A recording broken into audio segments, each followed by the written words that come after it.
ಕನಸಲಿ ತುಂಬ ಕೆಟ್ಟಿರುವೆನು ನಿನ್ನನ್ನು ಕೇಳದೆ, ರೆಕ್ಕೆಯ ನೀನೆ ಕಟ್ಟಿರಲು ಈ ಹೃದಯವು ಹಾರಿದೆ.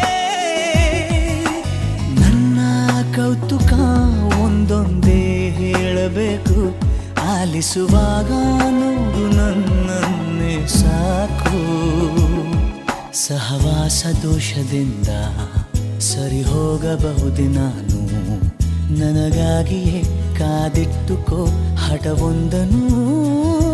ಕೆಳಗುವ ಮುನ್ನವೇ ಪರವಶನಾದೆನು, ಅರಿಯುವ ಮುನ್ನವೇ ಪರಿಚಿತನಾಗಲಿ ಹೇಗೆ ಪ್ರಣಯಕ್ಕೂ ಮುನ್ನವೇ.